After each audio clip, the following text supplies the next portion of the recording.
Well, I've seen a lot of brutality in wrestling. I don't think I've ever seen spikes like that stuck into the flesh of someone's back for as long and as deep and as gruesomely as we saw tonight.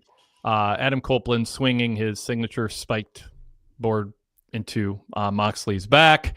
Kelly, did you get off on that? Was that exciting, or was it off-putting? I mean, I think different people are going to have different reactions to that.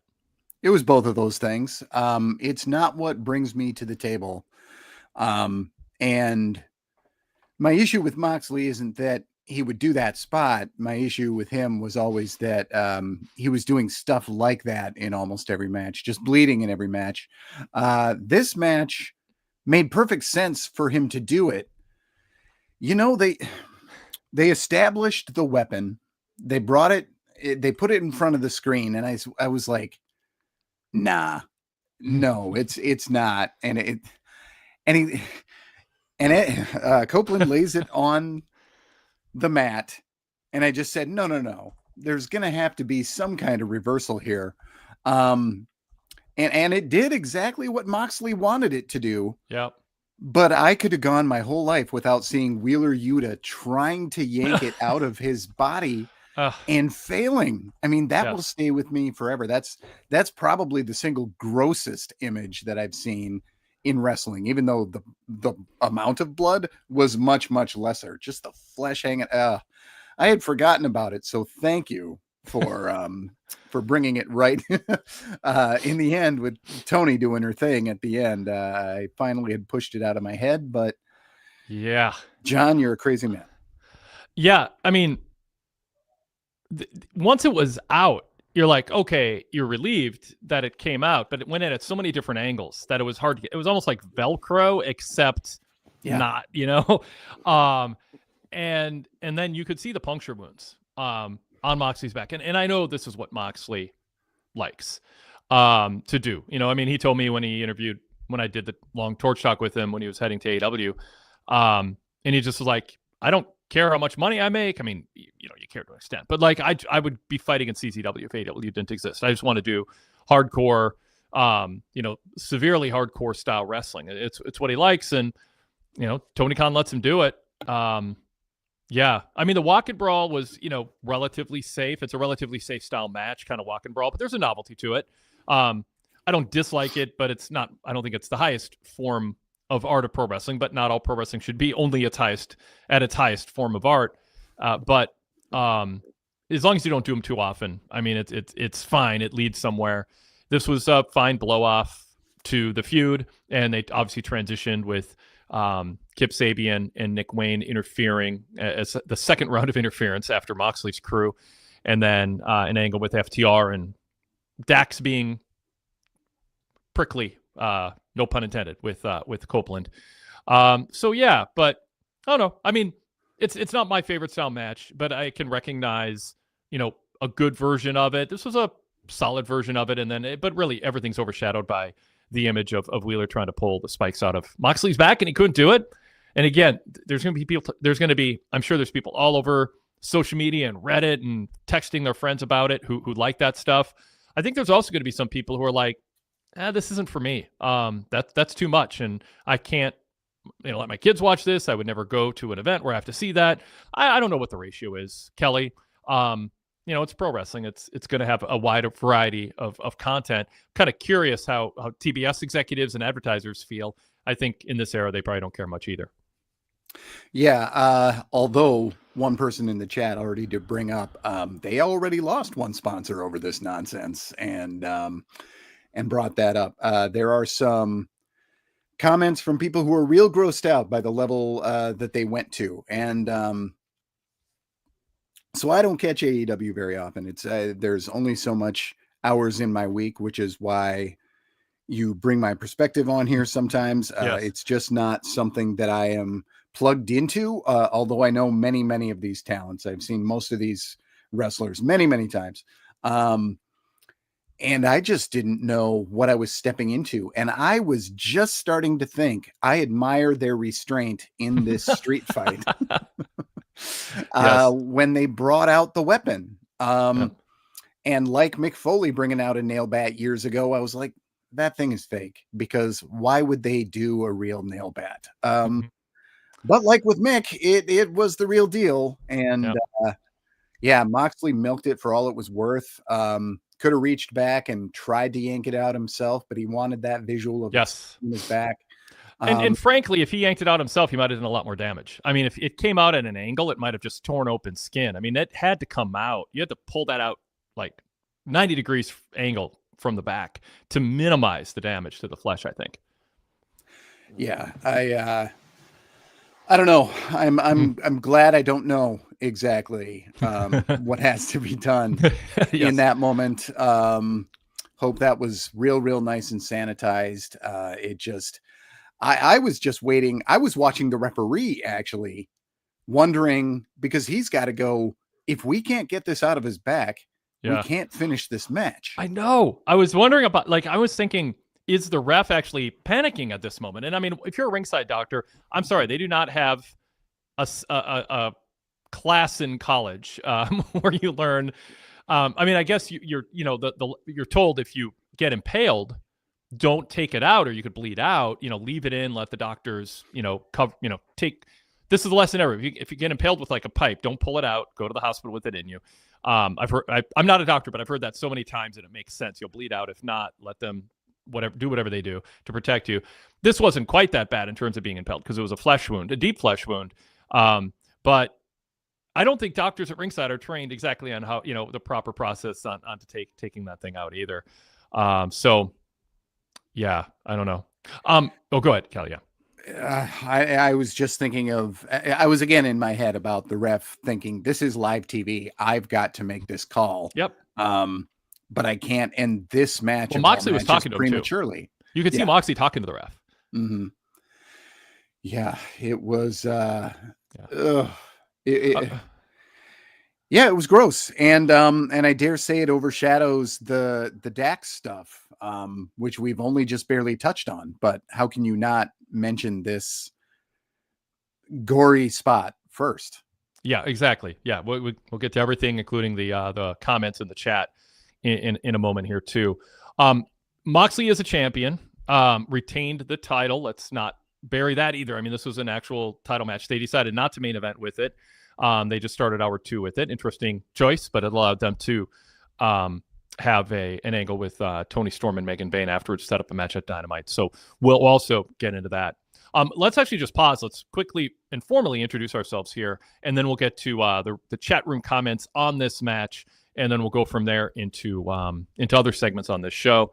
And in general, get your thoughts, Kelly, on this show compared to what NXT is doing these days. It's I really like doing, like Wade Eric Curl do a SmackDown show, post show once, and we bring you. It's like fun to bring people on who are not immersed weekly in this. It kind of shakes up the commentary, and I think it's valuable because what kind of impression does a company make? Well, every week they have a chance to earn new fans who aren't watching every week. And so it's interesting to get your perspective. As like you said, you're very familiar with almost all the wrestlers and AEW in general over time. But with your schedule and your dedication to NXT and New Japan in particular, it's not destination viewing. This is the Wade Keller Pro Wrestling Post Show for Wednesday, March 19th, 2025. And I'm Wade Keller, host of the show, editor, publisher, and founder of PWTorch, which started as a newsletter and continues to be a newsletter. I thought I had it on my desk here. I guess I don't have the latest issue on my desk, but it just got mailed out today. Oh, well. And also PWTorch.com, the website, updated every day with news, TV ratings, editorials, special features, hits and misses columns, feud trackers, my live TV coverage, covering Dynamite, Raw, and SmackDown every week, along with pay-per-views and PLEs. Kelly Wells and our crew of NXT people, Nate Lindbergh, of course, cover NXT on Tuesday nights. Darren Lilly covers Impact Wrestling on Thursday nights. And we've got so many great contributors contributing to our shows on or contributing their reports on shows and their analysis of it on a daily basis. And I encourage you to make PWTorch.com a destination either during wrestling shows or right afterwards, or if you want to catch up on what happened. If you can't watch every hour of wrestling during the week, PWTorch has you covered with our team coverage, along with, I think, fascinating flashbacks on the various wrestling shows. We put up the 5 years ago NXT and AEW Dynamite reports from 5 years ago this week, the beginning of the COVID era, and our analysis and thoughts on how the companies were handling that. It was a best of show, Kelly, 5 years ago, with NXT recapping the Johnny Gargano Tommaso Ciampa feud, and a variety of other things. So we also put up 10 years ago and 15 years ago and even 20 and 30 years ago reports on SmackDown and Raw, respectively, on a regular basis throughout the week. So real fun mix of content. Hope you're checking it out on a regular basis. Our written reports over at PWTorch.com. We are also big into podcasting and on YouTube now. We are live on YouTube after Raw, Dynamite, and SmackDown. Those are the shows I host. And then after NXT on Tuesday nights, a show that Kelly hosts. And also after pay-per-views for AEW and WWE, which Brandon LeClaire hosts. And you can watch us live on YouTube. Just search PWTorch. Follow our channel. Subscribe, like, set alerts up so you get notified when we're about to go live. You can also listen to our shows in podcast format, which is what most of you are doing who hear our voice. We've been podcasting for over 20 years now, and offering free shows for over a dozen. And those shows are available just by searching Wade Keller on your podcast app, Apple Podcasts, Spotify, pretty much everywhere. Search Wade Keller, subscribe to the red logo and blue logo shows, and then search PWTorch to subscribe to the third feed, the PWTorch Daily Cast. That includes the PWT Talks NXT show and a different show each day of the week with different hosts and a different focus. Those are all free. The other voice you hear, and if you're on YouTube, the face you see is Kelly Wells, the aforementioned beat reporter of we'll call you for NXT, the NXT brand of WWE, and he is live most Tuesdays after NXT, and he joins me periodically after WWE and now an AEW Dynamite episode. Kelly, welcome. Good to be here. Just back from the Dallas Card Show, which I do 6 times a year. Go out there for 5 days, fall way behind on wrestling. Exceptionally bad during the New Japan Cup, but I did get up real early every morning and catch up on the New Japan Cup. I'm a show and a half behind on the main roster of WWE, and I am caught up on NXT because I do that. But yeah, I always fall a little bit behind. So strange to be more up on AEW than on. Oh wow, that's true. Yeah. Well, as a New Japan completist, I shamed you and guilted you into watching prelim matches you skipped, so you could continue to claim you're a completist. By the way, Kyle Fassel says, "What cards do you collect?" Do you want to give a little context to that? I primarily collect basketball and baseball, but going back, I've done a lot of things. I was born in 77, so I collected a lot of the stuff that is now junk. The junk era of 1986 to 1992, when everything was overproduced. Hey, that's when I was buying everything. Yep. Yep. That's when everybody was buying everything. Yeah. And that's why none of it's worth anything. Yeah. The 1982 wrestling cards are worth a lot of money, but nobody has them. The 85s are worth a little and the 87s are worth a little less. But yes, I still do. I still do wrestling cards at times, but primarily baseball and basketball are going to be what I go to. And I buy some Pokemon for my older daughter who is semi into that. And then I'll rip those with her as well. Kyle Fassel says wrestling cards are having a comeback. Is that true, Kelly? Yes, they're doing very, very well. AEW cards are struggling. They're tumbling pretty bad shortly after they come out. The hype is not there for the AEW cards in comparison. The WWE cards are doing really, really well. The AEW cards in 2021 did extremely well because they were loaded with rookie cards. And it was the first time AEW came out with a set. But when they come out with sets, our store now tries to move the AEW stuff as quick as possible because unfortunately it's still kind of tumbling, and the groundswell for it isn't there like it was like 5 years ago. By the way, Dougie Dog says, I was told my junk wax would fund my retirement. For those not familiar, explain junk wax. Okay, so starting in 1985 was a really good baseball rookie year. You had Puckett, McGuire, and Clemens. And so they started making a lot more cards. By 86, 87, 88, 89 especially, they were producing way too many, and all the other sports caught up as well a couple years later. So we call that the junk era because everything they produced is junk because everybody has so much of it. For instance, 1988 Donruss Baseball, there's more than 1 billion estimated copies of every single card in the 660 card set. So there you go. That was the pre-numbered cards era. There was no such thing as a rare card. I remember numbered cards coming out, like a Shaquille O'Neal card, and the front of it said one of only 21,600. Cool. Like 5 times my hometown has this card. But yes, now there are truly rare cards, and I've got a lot of them. I have an Oscar Downtown card. That will not mean anything to most of you, but a couple of you are going to be like, oh, that's probably worth some good money.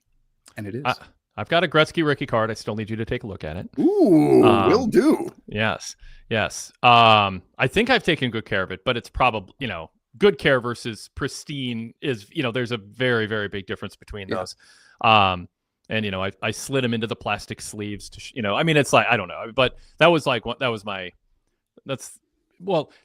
I have boxes and boxes of them, and it's sort of, it's at that point where everyone's trying to declutter and get rid of them. So I figure maybe if I hold on another, 40 years, maybe everyone else will have recycled them and thrown them out, and I can get like my money back. But the card shows were fun. I mean, it was fun getting those boxes, and the ones that were like factory sealed versus the ones that were assembled manually. Like people would like buy like the wax packs and then open them up and assemble like sets, which blew my mind that they did that. And then you would have all the extras that didn't count. I don't know.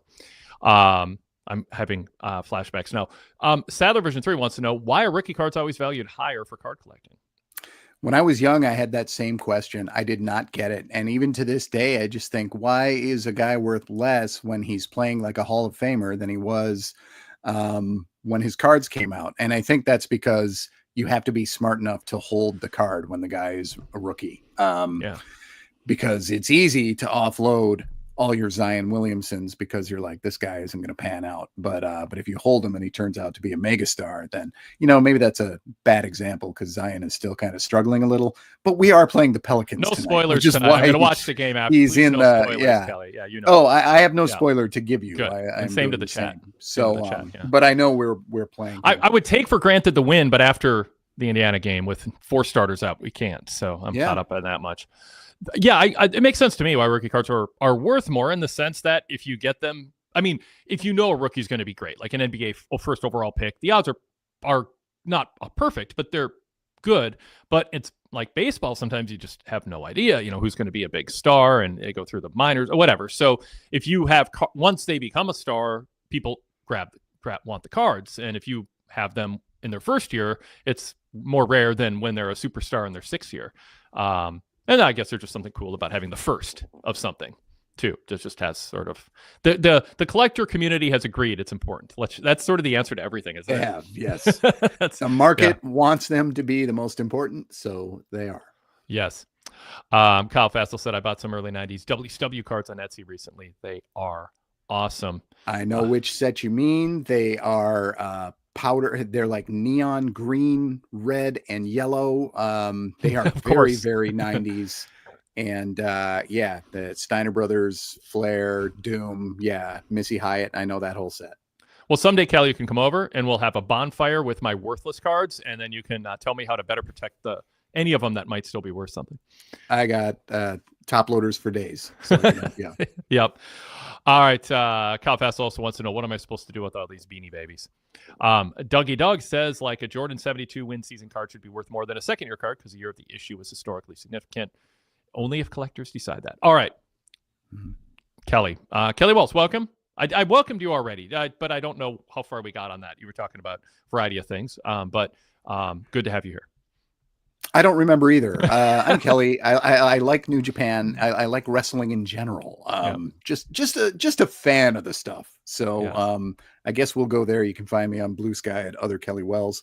And I don't post a lot, but if you talk to me about wrestling, I will talk back to you. Very cool.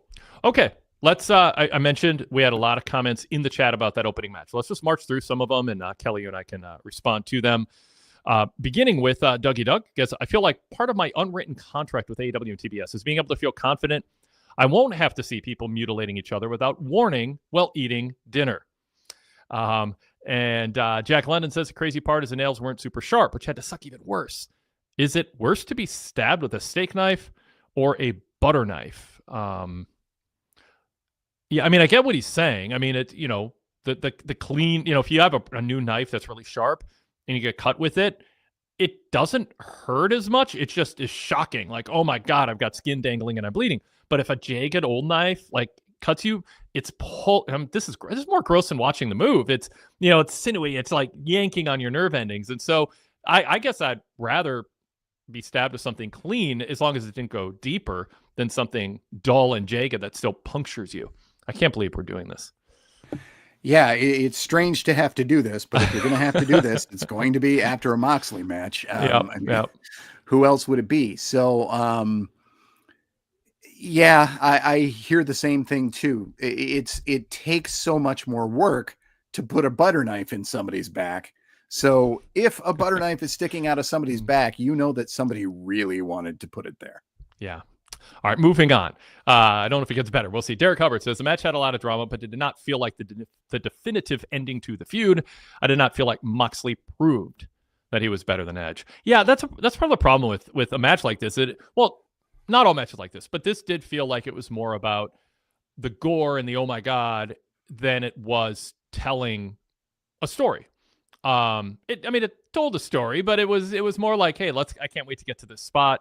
It'll be crazy. And then you had, you know, the Jeff Jarrett special. I wouldn't be surprised if Jeff Jarrett was the agent for this match with a TNA special of, you know, waves of people running in and interfering in the match. I thought it was weird, Kelly. This is a street fight, no rules. So I think it was Copeland slid a table into the ring. One of them did. And the ref does this weird gesturing like, I'm going to move the table a little bit. And I'm going to yell at you about bringing a table into the ring, and then I'm going to back off and do nothing. And I know that's kind of what AEW referees by default do. They don't have any actual power.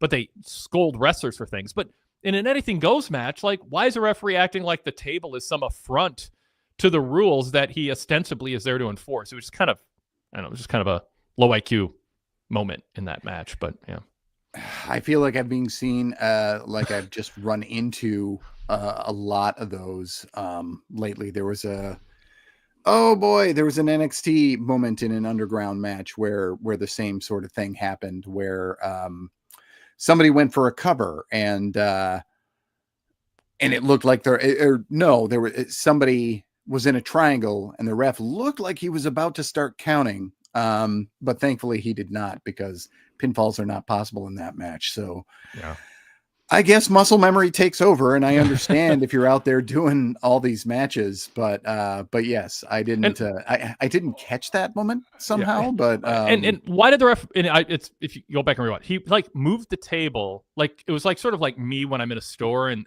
things aren't organized on the shelf. I'll move, turn the can forwards, the label showing, I'm kind of OCD in that way.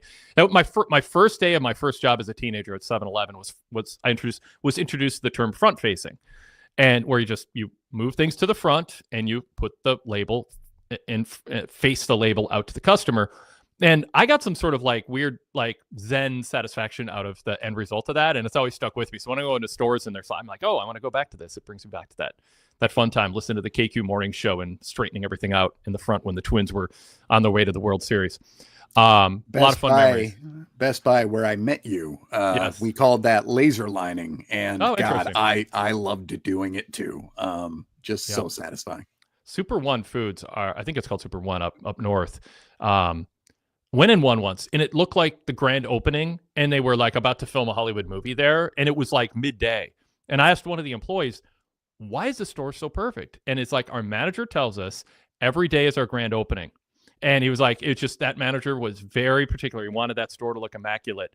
And so when I see that can be done, I get judgmental even when I go into a Target and then go in their grocery aisle, and it's just a chaotic mess. So, so the referee, getting back to something slightly relevant here, the referee shifts the table so it's sort of 90 degrees in the ring. He only moved to like 4 inches, and then he seemed happy and he stepped away from it. So I still don't know what's going on. Anyway, this wasn't the biggest newsworthy show, so there might be more sidebars.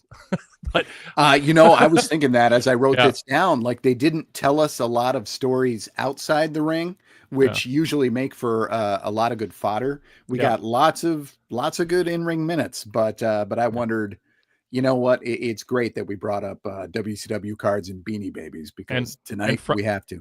And laser lining, is it called? What is it called? Laser lining, yes. Laser lining and front facing, yeah. Mm-hmm. And Super One Foods, the just immaculate store. All right. Dougie Duck says, I absolutely hated the Mox nonsense. It's embarrassing and trashy, and it seems like it's only there to serve Mox's weird desire to do it. They already lost a sponsor over this once. I was eating dinner.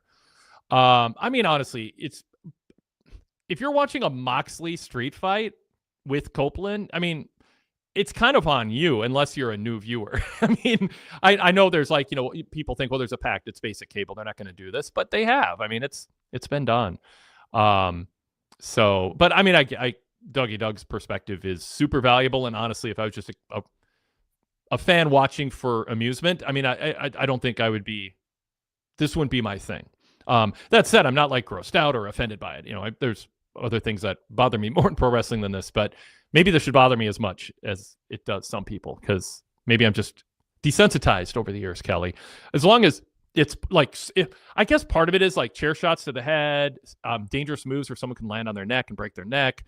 That stuff bothers me more than a flesh wound from somebody who is a main event guy getting paid a lot of money who wants to do it. I don't feel there's an exploitation here, because as Dougie Doug said, it's only there because it serves Mox's weird desire to do it. I'll also say the AEW logo originally resembled ECW's logo. AEW did the lights off, lights thing, lights off, lights on thing. There's Tony Khan was influenced by ECW, and this is his thing too. Yeah, I'm a little desensitized to it as well. But there's a line. When it was sticking out of his back, I hate to say it, but I was just like, yeah, okay. That's what I took from it. When Yuta was trying to take it out of his back, that's when I realized I've never had to watch something quite like this before. Yeah.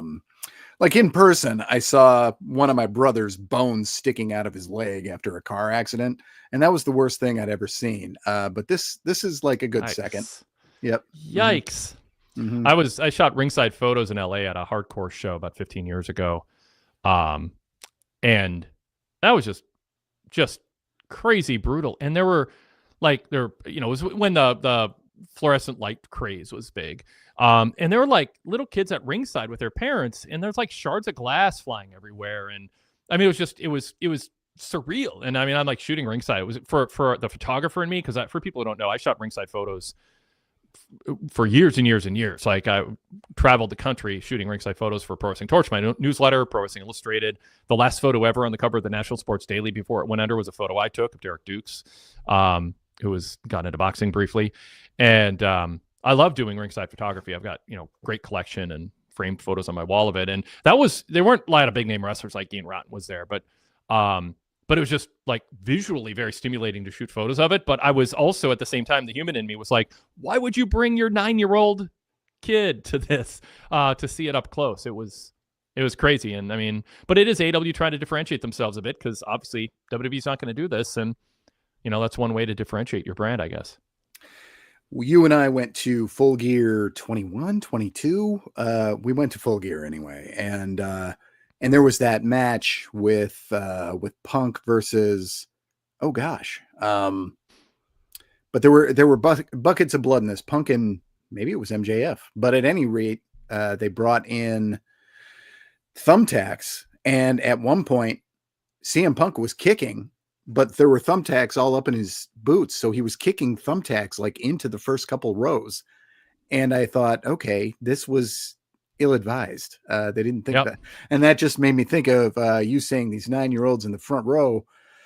Yeah, bloody thumbtacks thrown at you is not what you need when you're spending that kind of money to sit in the front row. But somebody, Punk and Eddie Kingston, by the way.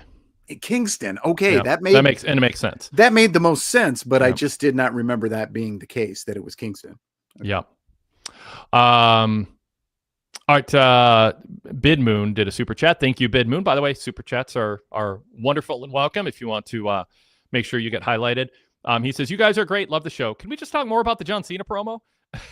I get that. By the way, Zach Hadorn, formerly of PWTorch, now with Sports Illustrated and Wrestling Media, joined me on the flagship yesterday, and we spent over an hour and a half talking about the Cena turn, the promo, the Cody situation, and a lot of just, I think, fascinating things kind of springing from that, the tentacles of that angle and where things go for WrestleMania and beyond.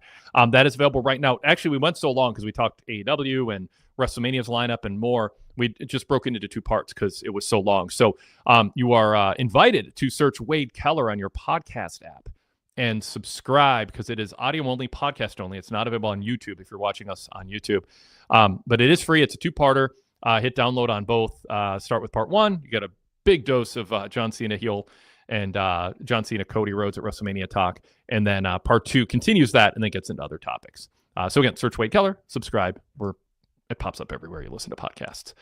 Thank you, Bid Moon, again for the super chat. So back to comments on the Moxley spot. Generation Evolution, welcome. Generation Evolution says in the chat, literally got a text from one of my friends who doesn't mind Mox matches, who saw the spike spot and said it was way too much.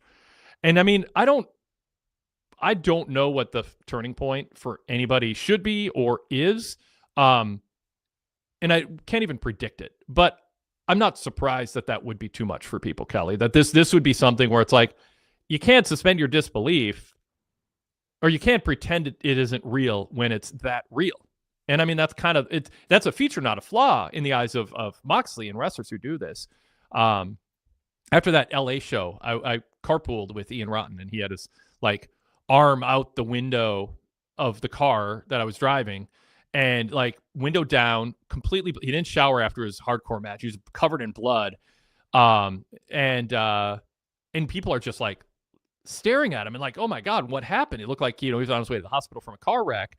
And it's in the general public, seeing somebody like that, it would be jarring, and it was. But in wrestling, you go to an AEW show, it is kind of part of the mix. But it does, even when you expect it, as happened with this friend who doesn't mind Mox matches, it crossed a line for him or her. Yeah, I don't know where the line is supposed to be for anybody, but I can say that this went past what I expect to see. Mm-hmm. Because I'm not a squeamish guy. The only noises that I really make during wrestling anymore, because I've seen it all, is when it looks like a spot has gone awry. If somebody does a plancha or a tope suicida and the person's not there to catch them, I make an audible yelp. Or if there's a bad spot on the apron. Well, heck, Mercedes Moné, the announcers gasped. They thought she might have landed on her head. Cash Wheeler dove through the ropes. At first glance, it looked like he hit his head in an unexpected way. When he hit the announce desk. On replay, it looked like he protected himself and was selling. But those are the moments, like you said, when it seems something has gone awry. You want things to look real, but you don't want them to look too real. And that's why I didn't like Bryan Danielson in his late AEW run, pretending he was legitimately hurt a lot. Kenny Omega would do that too. I don't like messing with people that way. Just tell a good story, but don't do a move that looks like it really hurt you, because that takes me out of the enjoyment. It makes me fear for somebody's well-being. And it's weird to say, but you want to enjoy it, and you want to enjoy a Cirque du Soleil show without thinking somebody died. Yeah, it's funny because those are the spots where if you're watching with a casual, they react less than you because they're like, oh, well, obviously that's just part of the show. And I'm like, yes, but it's predetermined, but I promise you it's not supposed to look like that.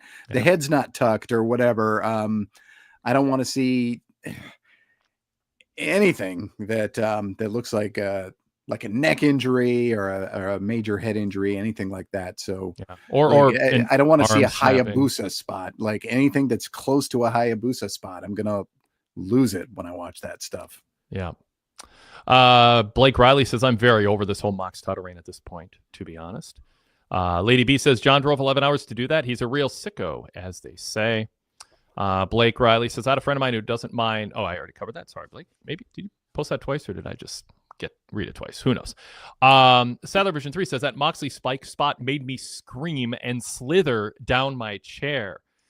Ramen Noodle says the match did its job. It puts a bow on the feud, and the crowd seemed to dig it. I think Mox and Cope come out of this stronger than I would have suspected a few weeks ago. I'm not, shocked at that being a perspective somebody would have. It did its job. The crowd dug it. When you're drawing a crowd at a small venue, and it takes basically at showtime you cross 2,000 tickets sold. It's Omaha. It's not New York City, but it's Omaha. They don't have as many things going on as New York City either in town. Maybe that says something about the fans you're drawing. That's what they want, but it's a small audience that wants it. So, and I think it was Zach Barber who gave me a hard time. He's like, in a email to the Fix, he's like, Wade, how can you say Tony Khan shouldn't listen to his fans? And it's like, and I said, context needed.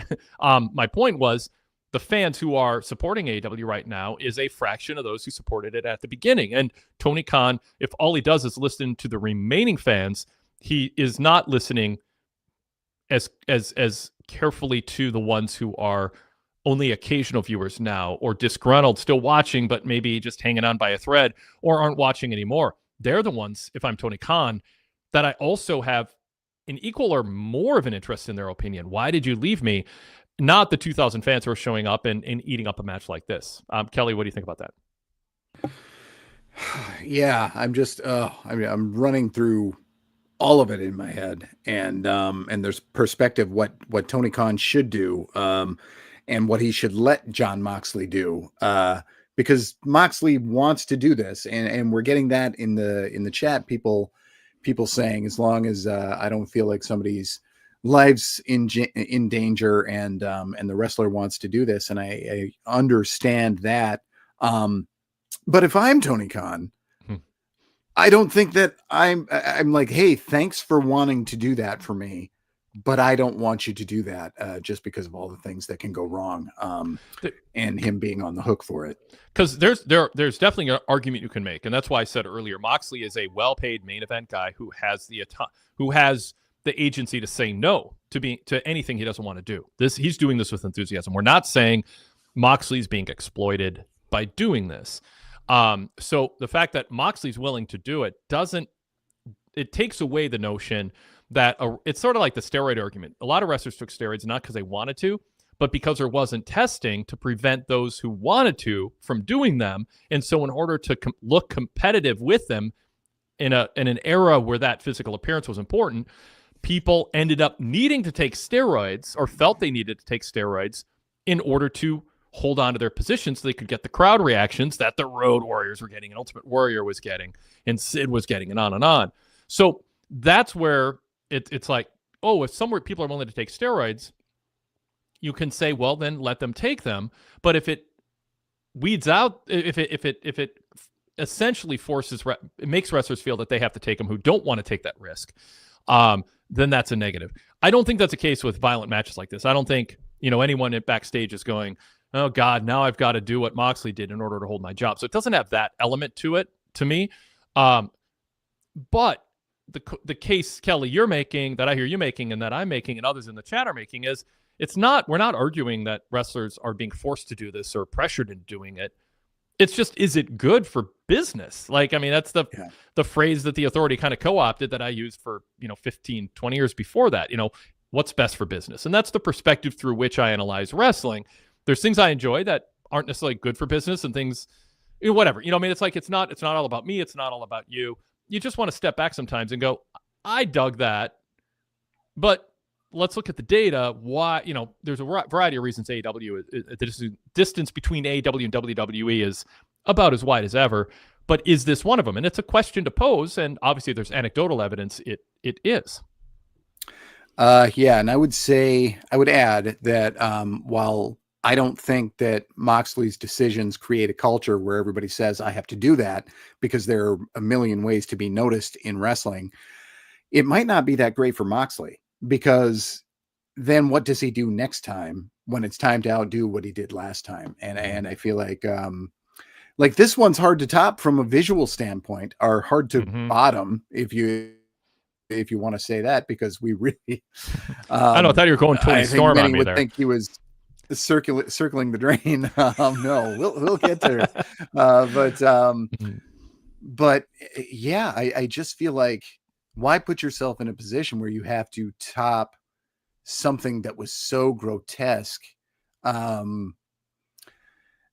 was just thinking, I'd love to hear what Rip Rogers has to say about Jon Moxley and his approach to the business right now, because it seems like Mox is desperate to get something out of what has been largely thought of as an underwhelming championship reign. But it's too late to be pulling stunts like this. Just look to the next one. Yeah. All right. Derek Hubbard says, to their credit, they did make the weapon spot mean something. They built up to it and made it an essential spot and moment. Often the shock spots get lost in the chain of spots. This one stuck out. It stuck out, but it also wasn't the finish.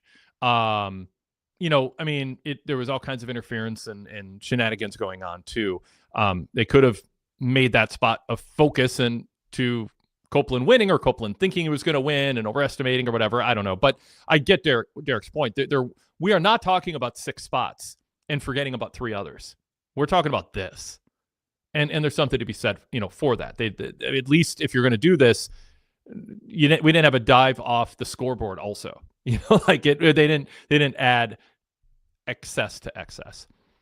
Kyle Fassel says, I hate that weapon, but I'm also glad they finally used it. It seems so fake and over the top when used before tonight. If anyone was going to take it, it's, of course, CZW John.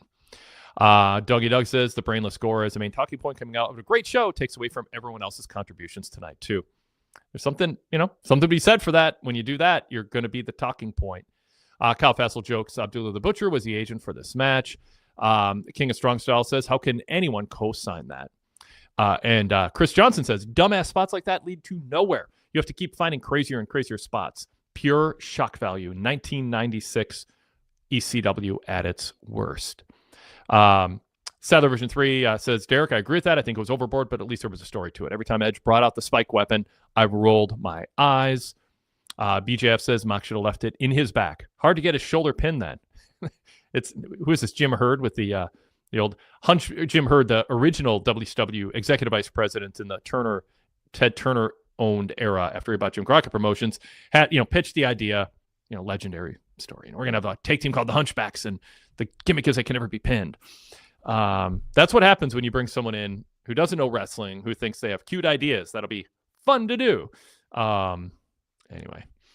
And Derek's added, it meant enough to be the focus of the opening segment of the show. They revealed the weapon, teased it, built up to the spot. Moreover, Moxley sold it and milked the sell.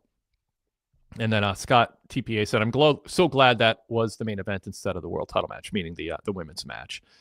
Chris Johnson adds, it's that kid in junior high who wants attention and hurts himself in superficial ways to get noticed. So there we are with the first batch of comments on that. I know the chat's been alive with other chats as I've been reading those first ones. Dougie Doug added, I think a simple good for business litmus test is that if a non-fan walks into the room during a segment and it makes me embarrassed to associate myself with it and revolts them, it's bad for business. I'm not saying that's a be all end all standard, but I would be thinking about that. That'd be a filter that anything I did would be put through, Kelly. Yeah, it gets weird when you think about the Attitude Era, because basically everything that was on TV, I was like, I hope nobody's watching me watch this. But it was all very good for business. But yes, in terms of spots like this, my wife was down in the room with me during most of this show, and she'll kind of vaguely watch when she is otherwise just listening to a podcast or a book. An audiobook, and the one match she was gone for was this one, and I was very, very relieved that she did not see this, and because, well, she gets very squeamish in a way that I don't, but also it's like, how what do I say in defense of this particular spot with Wheeler trying to yank that all of it out of his back. Yeah. Justin Diambra said, differentiate your brand and never grow, placating your smaller audience. Kyle Fessel says, I didn't mind the spot. AEW kind of gives you a little bit of everything. And you know, a little bit of everything, Kelly, is sort of the way a booker, and this is a broad statement, and there's exceptions, and in a way it's unfair. So I'm prefacing it with all that. But sometimes people champion the idea of giving a little bit of something for everybody. TNA was like, oh, we'll open with a X Division spot fest, then we'll go to an old school Smoky Mountain Wrestling style tag match, and then we'll go to an EC, but before an ECW Gore bloody brawl, and then we'll have a more traditional NWA title match, and then we'll have a gimmick match in a cage, like a little bit for everybody. Well, pretty soon it's like, you know, a restaurant menu with way too many pages and way too much stuff going on, and you know, it's like, you don't, Cheesecake Factory, it's like it's a book, and you don't, like, how can you be good at all of this? And you end up, you know, if you want Thai food, you go to a Thai restaurant. You want a pizza place, you go to a pizza place. You want, you know, so with AEW, you want there to be an identity. You don't want them to just be a little something for everybody. And that is what AEW is doing for sure. But, you know, I mean, should a show contain the you know, kind of 1980s cheesy knockoff tag team, an athlete like Will Ospreay, Toni Storm doing her, you know, edgy gimmick, and then you know, Spike sticking out of, I mean, it is a little bit of something for everybody. What do you think about that? And where does NXT stand now relative to this in terms of brand differentiation? Yeah, that was one I related to, because I worked for a restaurant, specifically the Ground Round, that did not have an identity anymore. They previously did. They were the place where you sat at the bar and you dropped peanut shells all over the floor. Popcorn and peanuts. Was popcorn and peanuts. That's what it was. And by the time I started there, popcorn and peanuts were not there anymore. It was just completely gentrified. And we had a novel for the menu. Just hand people and they'd like sink to the ground because they were so heavy. It was so bad.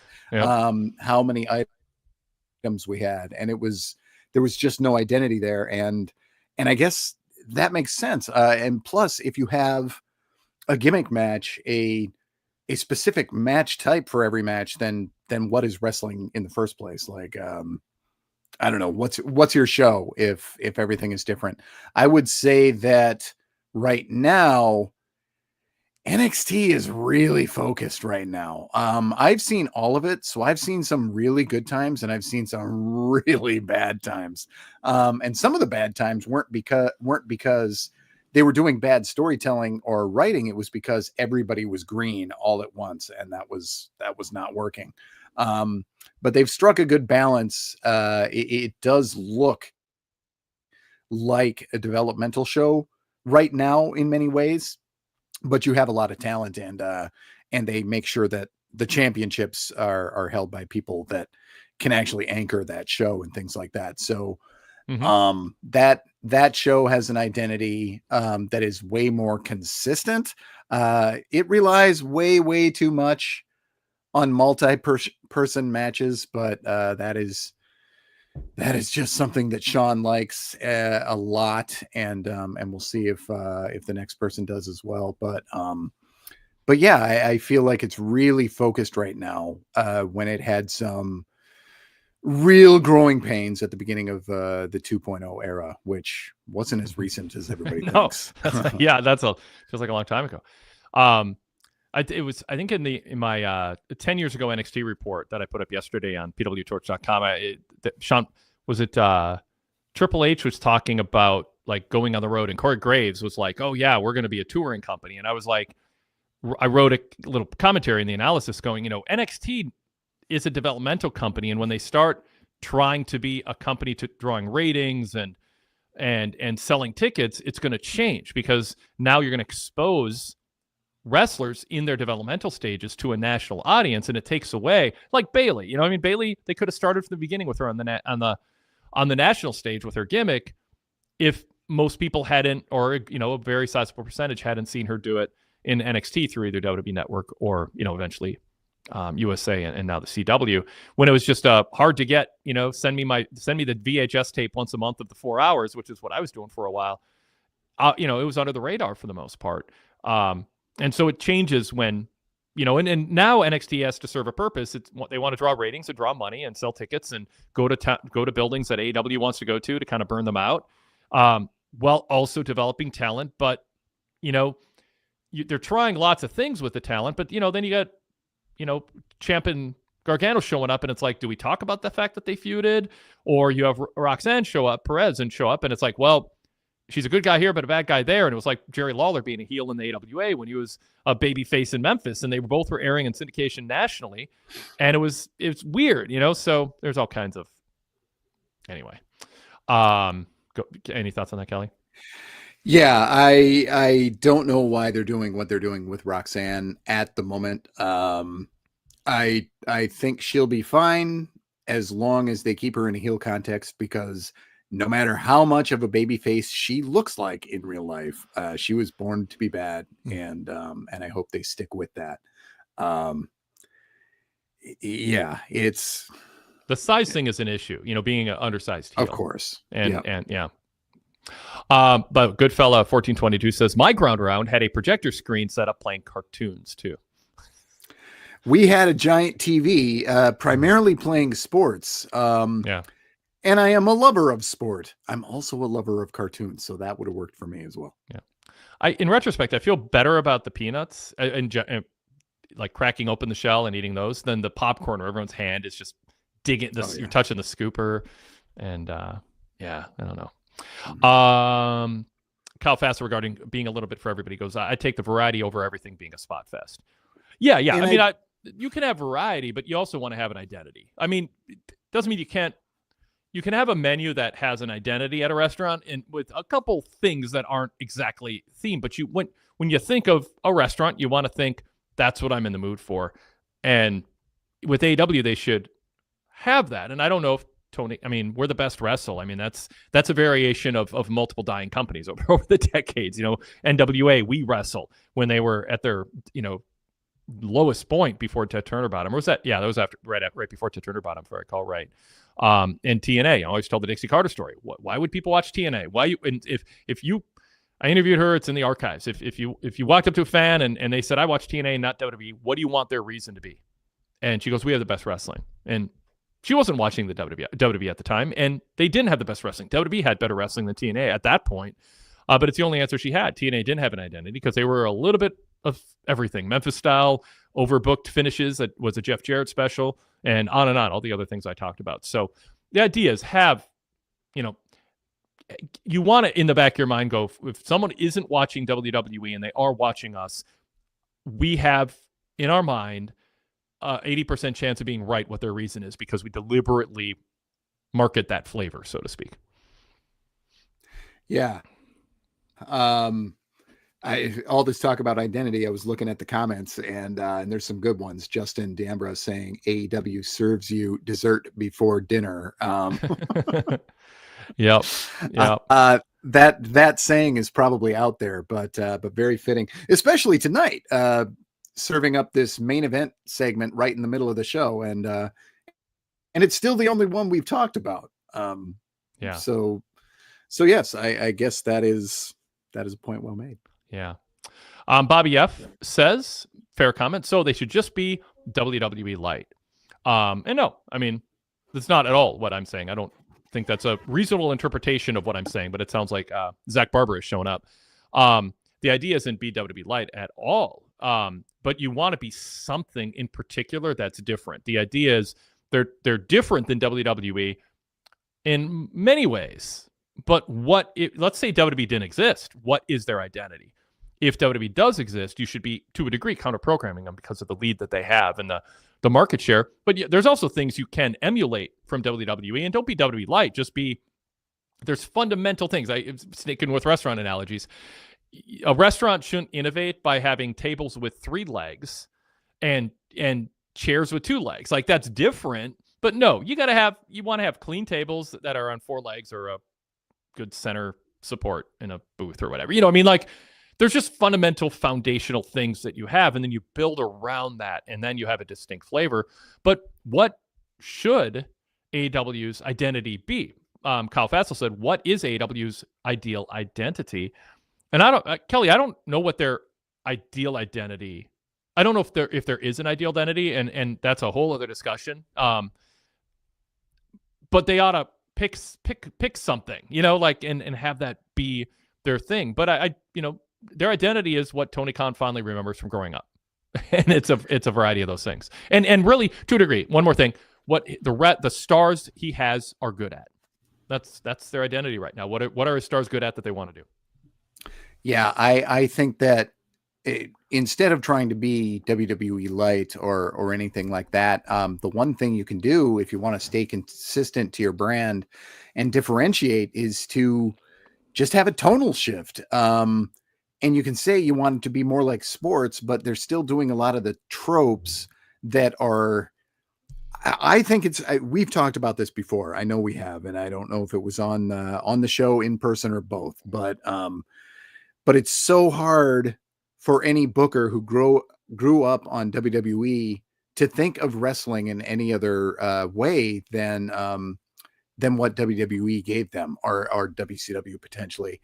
But I just forget about match types being the same and everything like that, and just try to build from the simple building blocks of what wrestling is, and come up with your own gimmick matches, your own things like that. But I'm off the rails. Tonally, I think is where you can really set yourself apart. And I would offer like Lucha Underground as an example. And I know that was really small time, but Lucha Underground did regular wrestling matches and built something really different around the show. So you were getting something just so different from anything else you've seen, narratively different from anything else you've seen.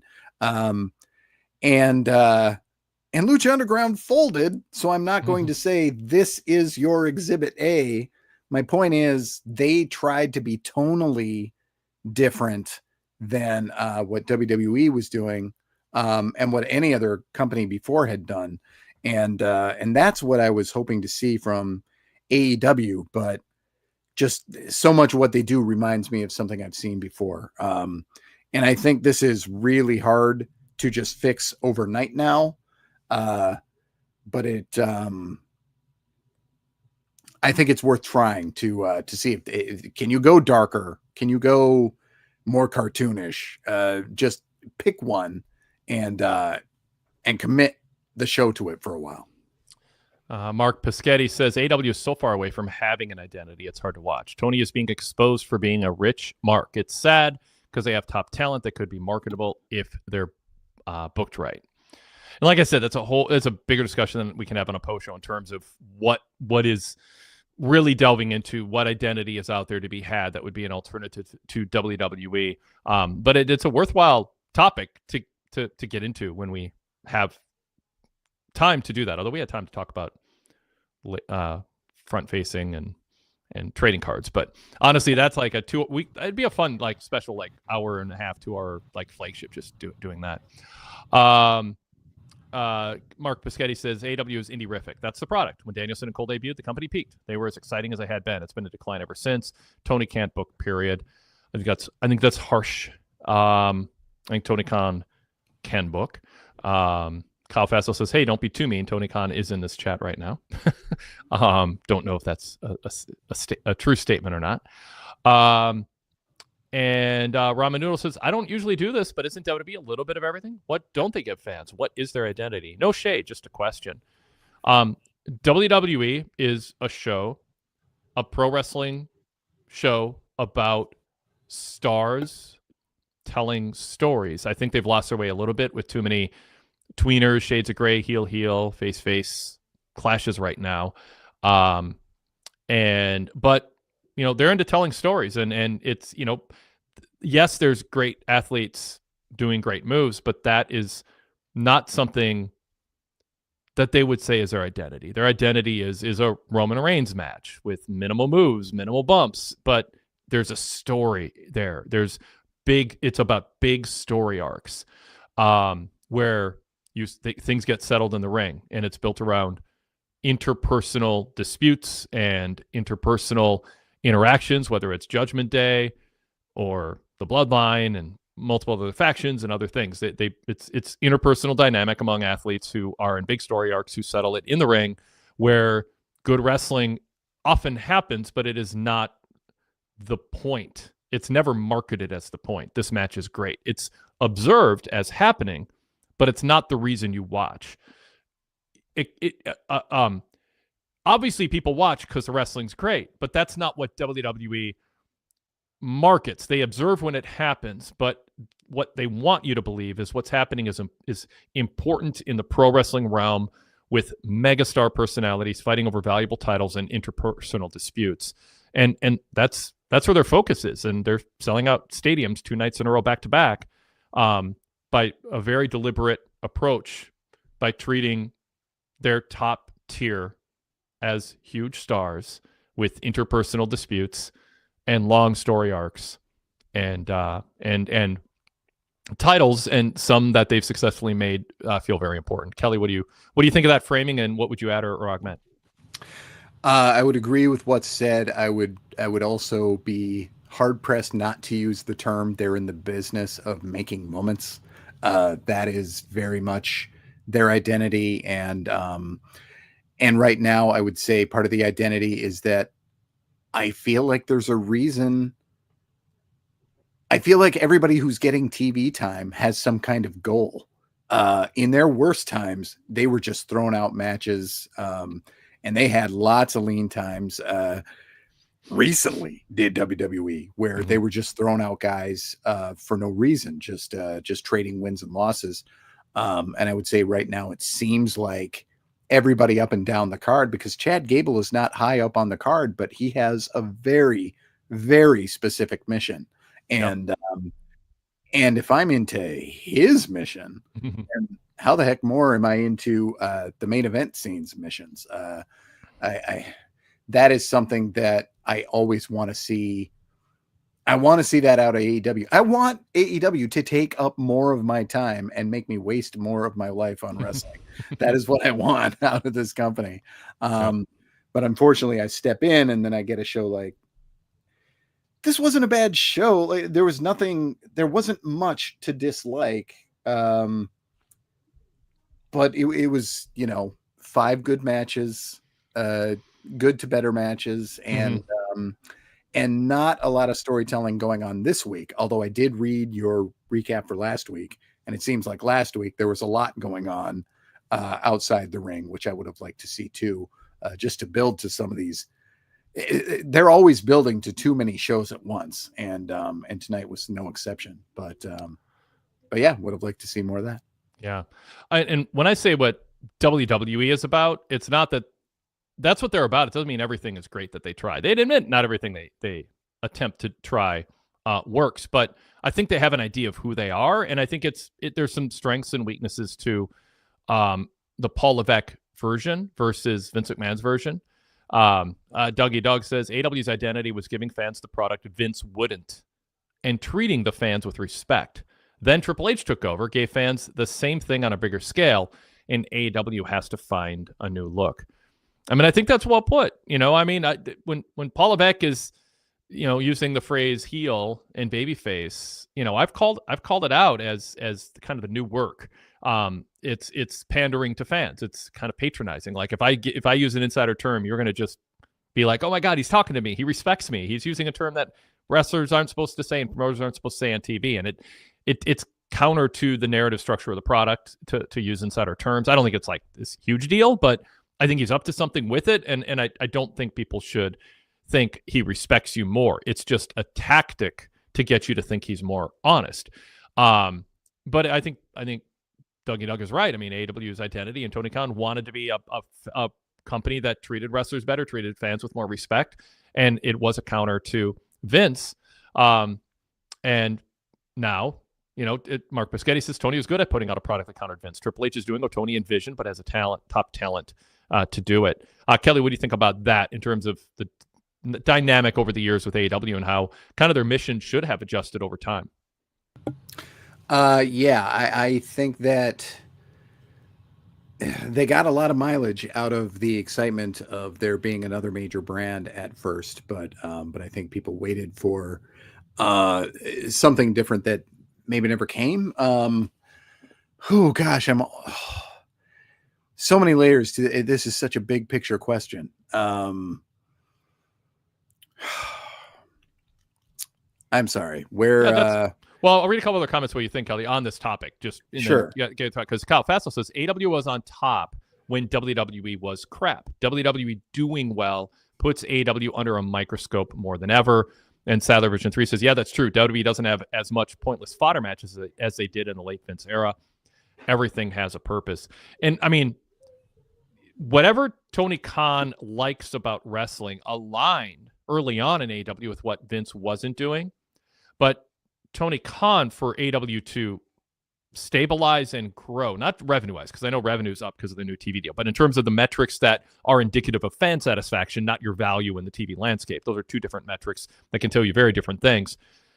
Financially, they're better off than they've ever been. But fan support-wise, if you're Tony Khan, you want to be looking not at what you get off on, what you like, and not just the talent you have and what they do well, although that's an important component. You don't want to ask a roster to do things they're not good at, but you also don't want to just make your vision be what Moxley wants to do or what Ospreay wants to do or what the Bucks want to do. You want to have a vision. He needs to watch WWE every week, like start to finish with commercials, like experience the product the way fans are, watch the PLEs, and do that for a few months. And then, and I don't think he does, but I actually don't know. I don't know that for sure. But watch the product and then go, all right, now I kind of know what they're not doing as I watch this, that if I'm a fan, I would like to see, and recalibrate that. And that can be it can be multiple things. There's not just one right answer to that, but we won't find the answer if you're not watching the product. I think there's been promotions and promoters and bookers over the years who have countered, Vince Russo is very effective at countering what even Vince McMahon was doing. And that's why he got Vince's attention, because he spoke truth to power and went in those meetings when he was just a magazine writer that Bill Watts wanted there. So the storylines would make more sense in the magazines. And Russo spoke up and it resonated with Vince. Yeah, this guy is saying things that I need to hear. And Russo knew he had a sense in the kind of, being the type of fan he was and the Howard Stern-esque approach. He's like, something different is needed. Paul Heyman, same thing with ECW. ECW was very much a reaction to the doldrums of the early to mid 90s that the PWTorch 90s Passcast are covering on the PWTorch Daily Cast each week as they run through my newsletters covering that era the last few years. You react to a moment, but when it's 6 years later, that moment that you're reacting to doesn't exist anymore. You got to be reacting to a new moment when you are the challenger brand, to use Tony Khan's term. Kelly, now back to you. It'd be interesting to know how somebody like Vince Russo ends up so in the ear of Vince McMahon when so many other guys tried to help him understand how to update, how to bring things into the now.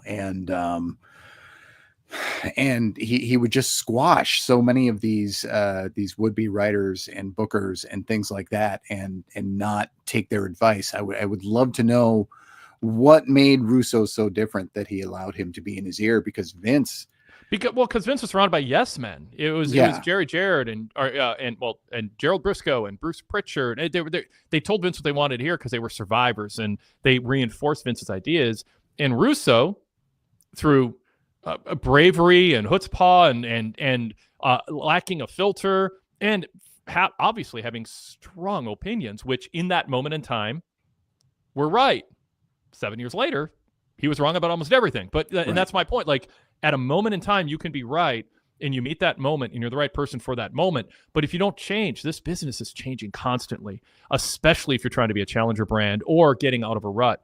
And so I think Russo was the right voice for that time. He was an underrated spark in the Attitude Era. So was Eric Bischoff, an underrated spark with his vision for Nitro. I mean, just because you failed in the end, so to speak. I mean, failure is a heavy word, but doesn't mean that you weren't essential and vital to a boom period. And Russo and Bischoff were. And and obviously Steve Austin was a huge component, and Paul Heyman would raise his hand and go, a lot of stuff they were doing was because of what we were doing at ECW Arena and on our fledgling syndicated show. So a lot of people influenced that moment, but there was a confluence of loud, creative, uninhibited voices, and Bischoff, Russo, Heyman, and Austin are brash and outspoken and unfiltered and not meek.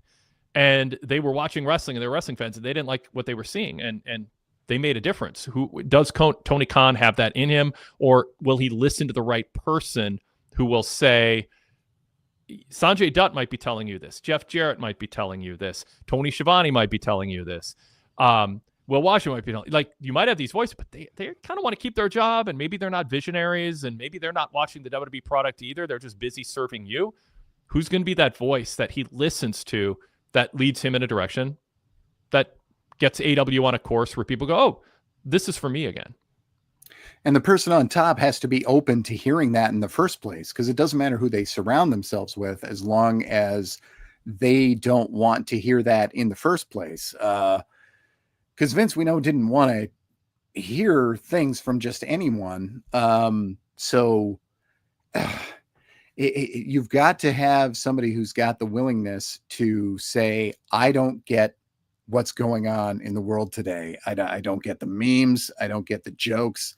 I don't get the humor of today. Can you bring that to me? Can you bring that to my show? And you have to be willing to hear that, even though you don't understand what you're putting on television necessarily. That has to be a very hard thing for people to do, to admit the world's not mine anymore. I've got to listen to young people who tell me how the world actually works, how the world responds to things, and what they're responding to. Man, we went so much bigger picture than I thought we were going to. But there's something to be said for that. Tony Khan was the young whippersnapper 10 years ago and 8 years ago when All In is happening, or, can we draw 10,000? Can we sell 10,000 tickets in the United States without the WWE logo on the marquee?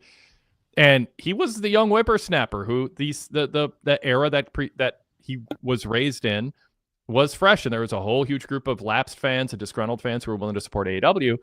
We're, not quite a generation later, but I mean, a lot has happened since then. The Bloodline, the end of Vince McMahon as Booker, and just a massive, massive star power in WWE right now. In the chat, Ricky No says WWE has insane star power currently with Dwayne Johnson, John Cena, CM Punk, Cody Rhodes, Roman Reigns, etc. There's not much that AEW can do right now to fight and climb back up. AEW, when it launched, had star power. I mean, Jericho was still, it wasn't his prime, but there was tread left on his main event tires. And Jon Moxley unleashed from the scripted, corny Vince McMahon era. The Young Bucks finally on national television. Kenny Omega fresh off of Tokyo Dome main events, and a lot of high hopes for what he could be. Rising stars who hadn't had major national attention, like Hangman Page, and then the Pillars, and the excitement of new guys getting a chance in different body types like Darby Allin and Jungle Boy and Sammy Guevara getting a chance. And I mean, on and on and on. I mean, it was exciting, and it was an identity, and it was a confluence of this whole sphere of non-WWE wrestling that Vince McMahon ignored, that a lot of fans were into, and those fans felt exposed on TBS or TNT. There'll be a lot of new fans. Tony's not that young whippersnapper with that context anymore. It's a new landscape, and there's choices on where to go. But listening to people tell you, and you know what? I mean, he can stay the course. Ricky No says, my personal opinion is they should just keep putting on shows of good quality instead of taking a drastic turn show identity-wise, and just persist like this and punch back with vibrant storylines. And there is something to be said for that. Now, we can go back full circle and say maybe spikes sticking out of flesh is something you would edit out. Maybe not. That's certainly should be a discussion that they have. And they have an honest discussion whether there's more good than bad that comes from that, Kelly. But there's something, I mean, AEW's been better this year. I mean, I didn't mind this show. Not every show has to be a blockbuster. It's a freaking weekly TV series. Not every show is going to be blockbuster with a ton of angles. This isn't, the Crash TV era. It's not head to head with another show where every minute by minute number is going to be, like dissected by the promoters and the fans the next day. Just give people a couple hours of good wrestling. And we'll get to that other stuff momentarily here. I don't think there's a ton to say about it, but we will acknowledge it and get into it a bit, because I didn't think this was a bad show, but it's a show that shows kind of some booking maturity in some ways, because it just said, we got a few things we want to cover and some good wrestling to present, and we'll do that for 2 hours. In the chat, there's kind of a conversation going on where people are talking about, hey, I thought this show. Oh, you put up the one that I was talking about. I'll read it. Ramen says, the tone of this convo is so weird to me because I think AEW has been cooking for the last few weeks. This is a fun show with a lot of good stuff, and this feels like a funeral again. Yeah, it's not a funeral. We're not, Kelly, I'm sorry. We're not critiquing the show as bad. What we're saying is, is it good enough to be a good show that hot shots ultra violence? And so the idea is if this is a defense of what AEW is doing, and now let me be explicit with it, because I think it is a fair point Robin brings up. We're not saying AEW is so desperate they should do desperate things, but they did a desperate thing tonight. They catered to Jon Moxley's gore fest. Our argument is, or my argument is right now, and I think if you think back on what I've said, it's consistent with that. AEW is a good product right now, and they have stars they can build around. I mean, Greg Park's been writing about it. We've been talking about it. They've got so many top-tier candidates to be world champion right now. MJF, Hangman Page, Swerve Strickland, Kenny Omega, Will Ospreay, Kyle Fletcher on the rise. I mean, it's an exciting time. And it has been well booked. The argument is, how do you take the good, solid booking that I think it is an improvement, and a roster that's exciting and feels refreshed? How do you turn that into growing your audience? And so what's the identity of the assets that they have that Ramen Noodle rightfully points out is in a better place than they were over the last couple of years overall? Kelly. I mean, that's where I was going with that. And that's why I was going to bring that up. We're not talking about a funeral for the quality of the show. We're just hoping it's not a funeral for the show itself, because you do have to grow your audience or to rebound to some degree to get the eyes coming.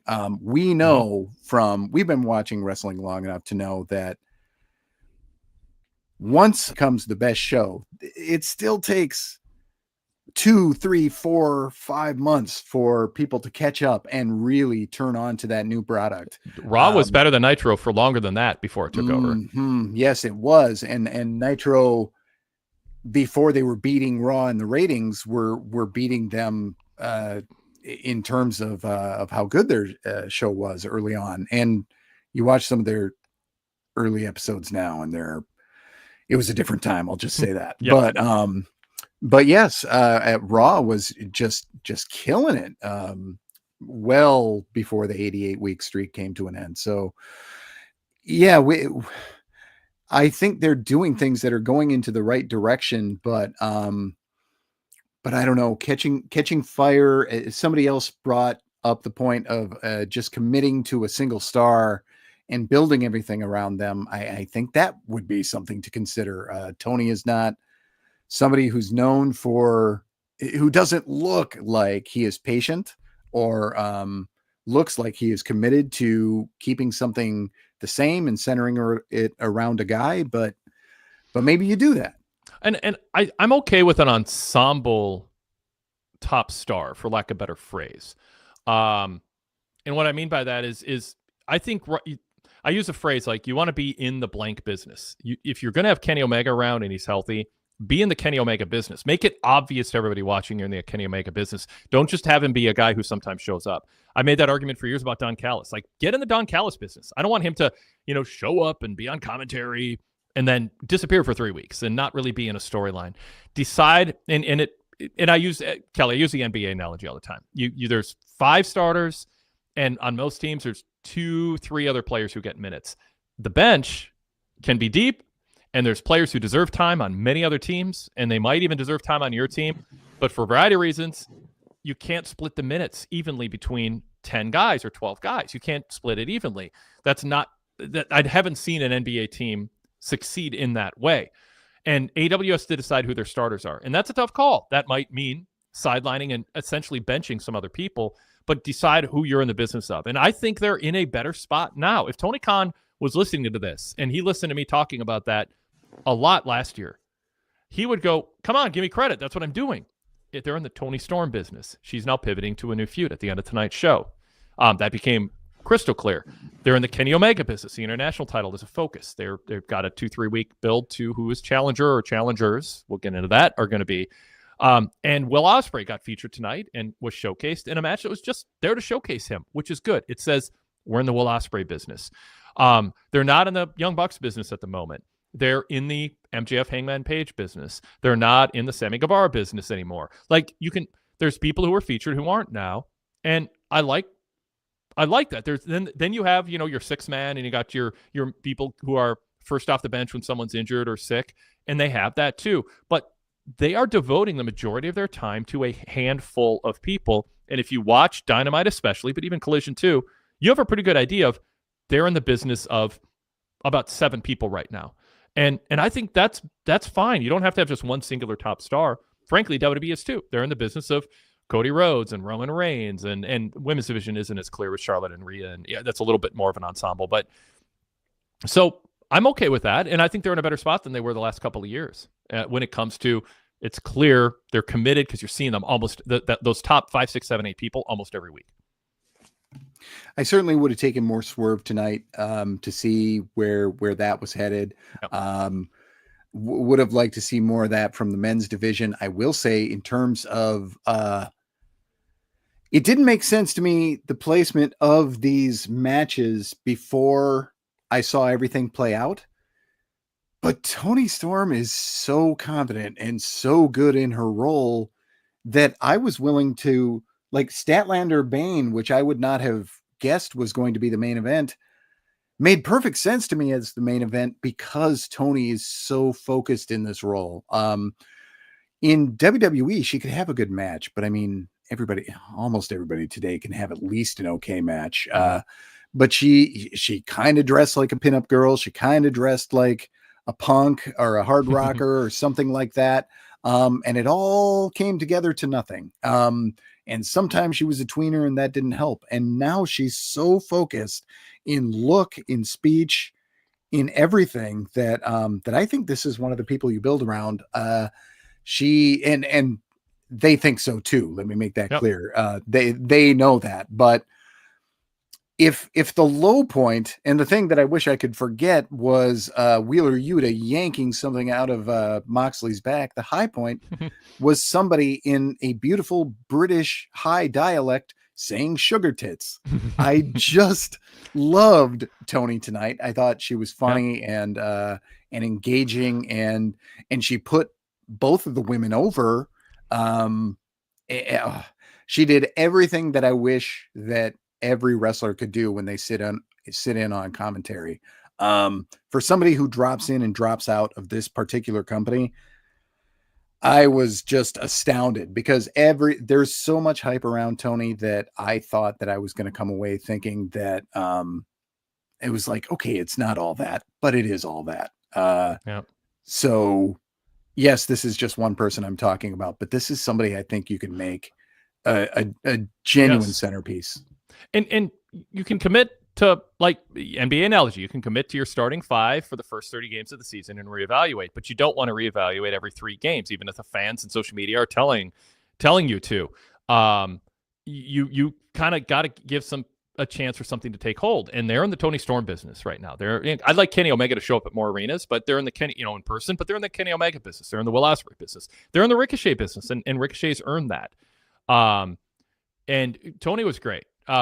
Justin D'Ambra in the chat goes, WWE's identity is big personalities talking people into buildings. And I think that's a fair framing of things. They're big personalities who are part of big story arcs, fighting on big stages with a brand that feels like it's worldwide and important.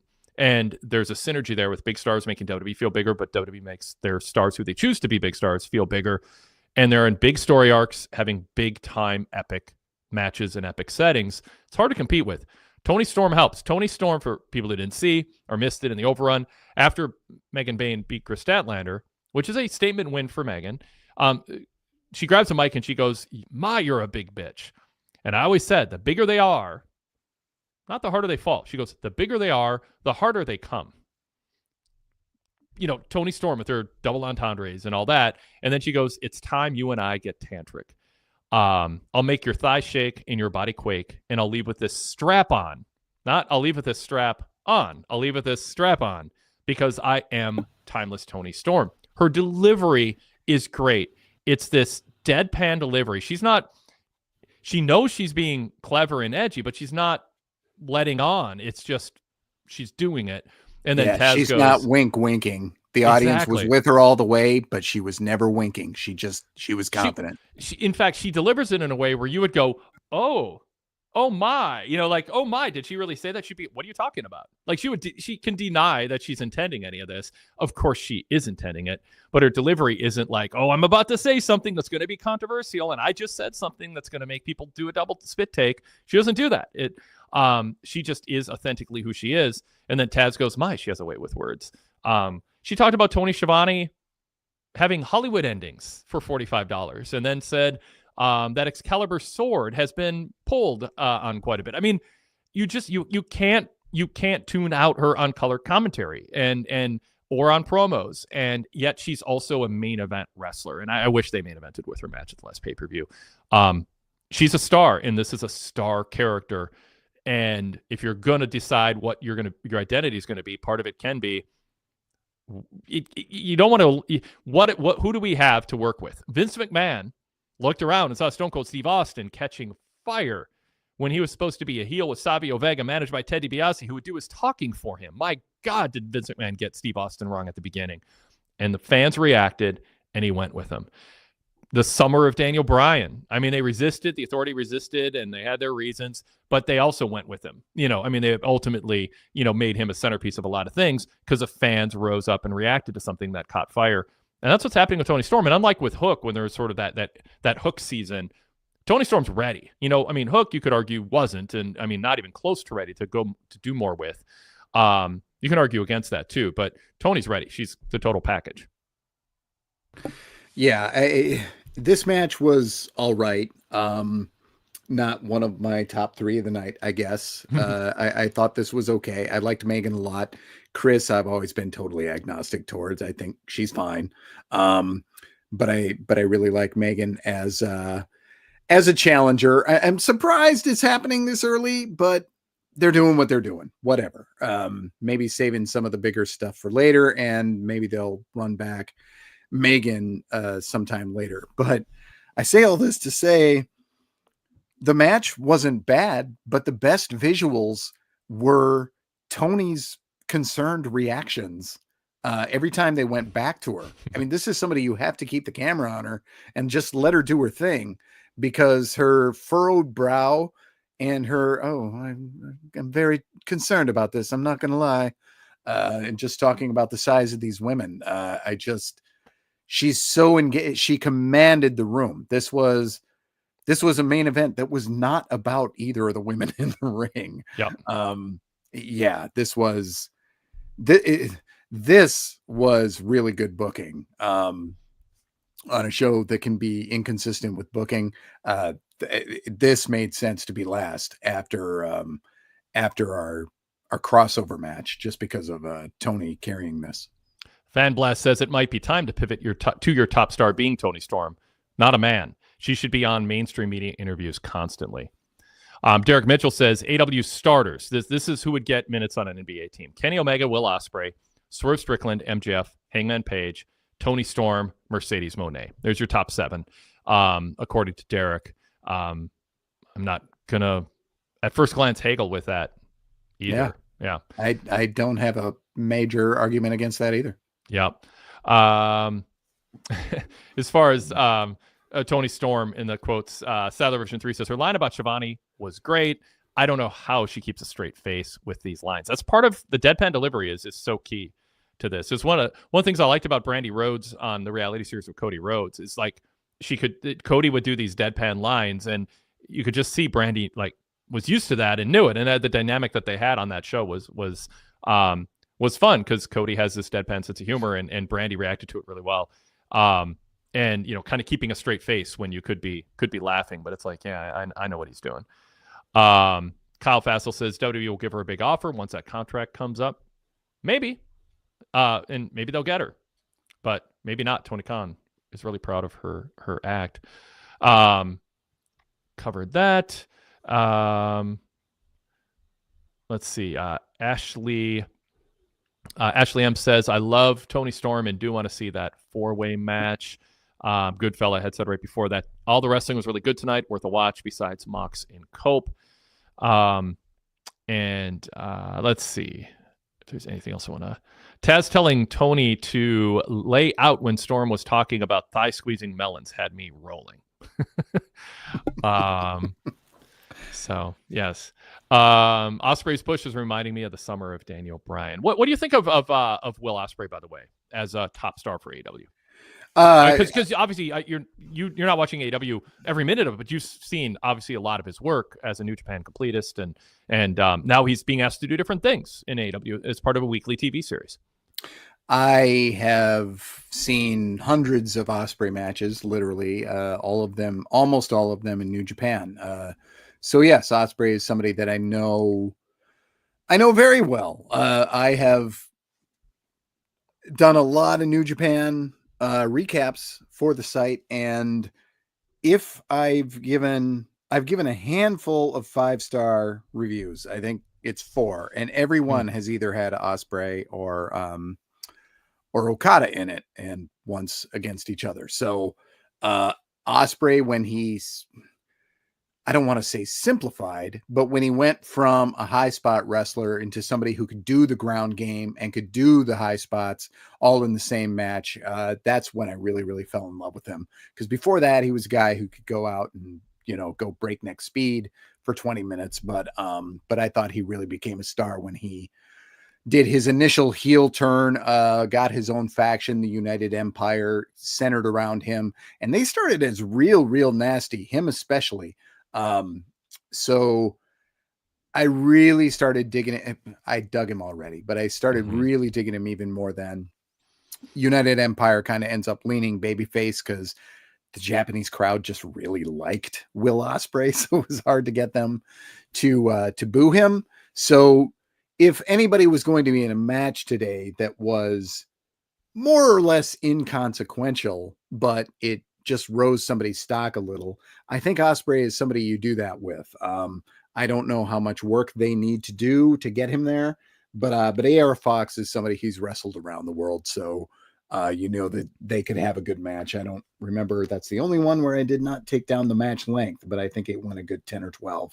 But yeah, I dig trying to get something out of him on a large scale, and I hope that they figure out how to strike the right balance with his character, because he's actually at his best when he's kind of nasty, or at least leaning nasty, even if he's a good guy.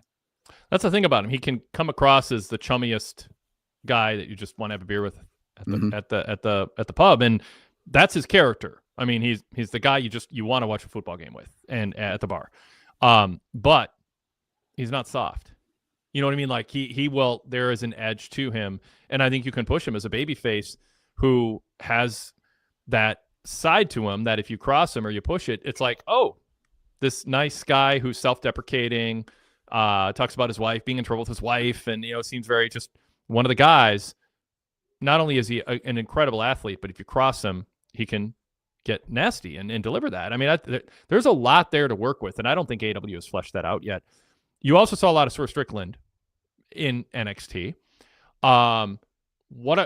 It's an ongoing issue. Some people in the chat are going, we wanted more Swerve tonight. I'm okay with, Swerve being, you mentioned that too, being in a main segment 3 out of 4 weeks. I don't think everybody in the top 7 or 8 needs to be in a segment every show, because sometimes they're out there, and like Cody at the MSG Raw doesn't have anything new to say, and it can actually work against them.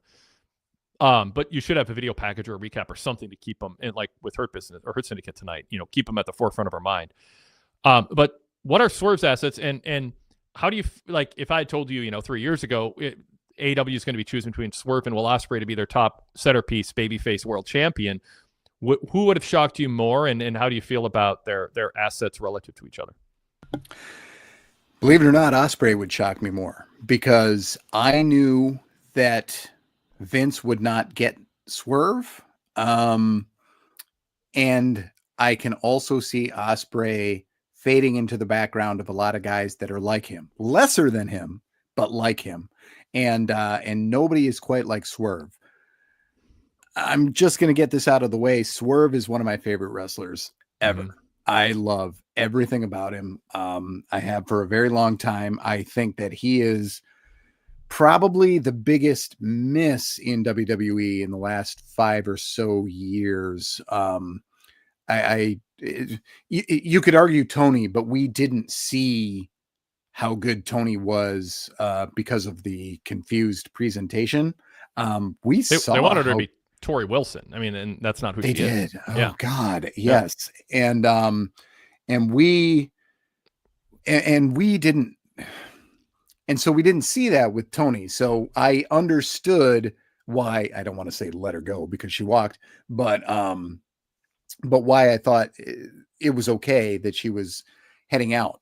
Swerve is somebody that I just think is so well-rounded and was so, and in NXT, they got it. They were getting it. They were positioning him as a major player. He didn't quite end up winning the NXT championship, but it's somebody that they had him on that level. And he has a coolness that a lot of wrestlers try to fake and don't know how.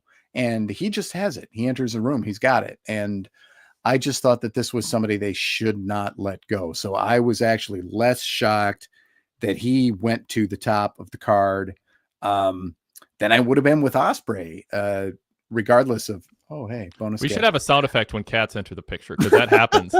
I didn't even see she was back there. Yeah.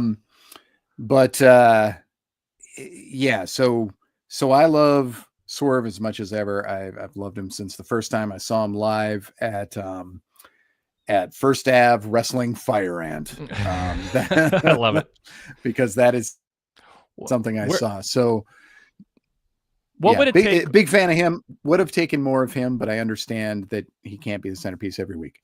Well, as one of your favorite wrestlers, and you're high on him, if you heard he was the guy, he was the man in AEW. He's a guy to unseat Moxley. Second half of the year into 2026, they're in the Swerve Strickland business. Ospreay and Omega, they're supporting players. They're invaluable feuds, but they're not the guy. Is that enough to get you to just go, I got to watch this every week? Like, I mean, is he, because you can like him, but is he compelling enough in the ring and on the microphone and as a character to be somebody who would pull you up? You would carve out time, assuming the rest of the product hit a certain standard. So I have always said that I want AEW to give me one great big reason to consistently watch, because like the Bloodline and the Fox era. Sure. COVID and after it. That was a big reason people started watching. I got to see what's going on with them. And back to back and week to week watching is not something I've done, other than I made a point when you and I made plans to see Full Gear. I watched a few weeks in a row just to make sure that I was up on it to get the max out of it. But Swerve being a centerpiece of the show is something that could potentially do that to me if I decide to have time. Wrestling's not my only hobby. It just happens to be the one I sink the most time into. Mm-hmm. I think video games are right there, but Swerve is somebody who could do that for me. So I wish that he had been more focal on this particular episode, because that is the person of everybody on this roster. That's who I want to see the most. Although now Tony too, because she really is as good as everybody said. But you're onto like something. You watched a show tonight, and you're like, Swerve is part of it. I want to see more. Tony Storm impressed me. The gore I didn't need. This is the type of thing AEW's. Tony Khan should be cognizant of when this is happening, and then get in that business of them. And Kenny Omega had a chance to be that guy the last month, and he's literally phoning in his promos. Like, this is a time, after all the time Kenny Omega had off, he should be on a plane, unless there's a medical reason not to be, on a plane every single week, appearing at every show and being the guy. And I'm losing some, faith's the wrong word, but I don't.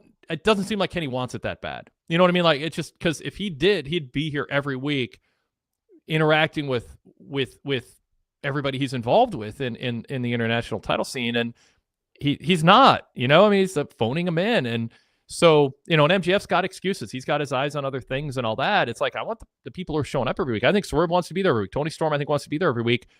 Go with them, because what you're saying, Kelly, is what I think AEW needs to have. Those wrestlers. Again, the Stone Cold Steve Austin example. Kyle Fassel in the chat said the Bloodline story is what got me back into WWE. I didn't really watch for 3 years. I was an avid AEW watcher, and you're sounding like Swerve and Tony might.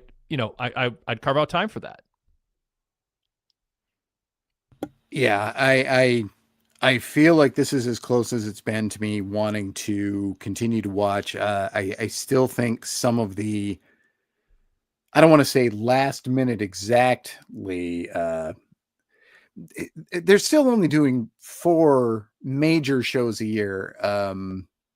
Although that's kind of nebulous because there are many very special episodes and things like that and specials they're doing.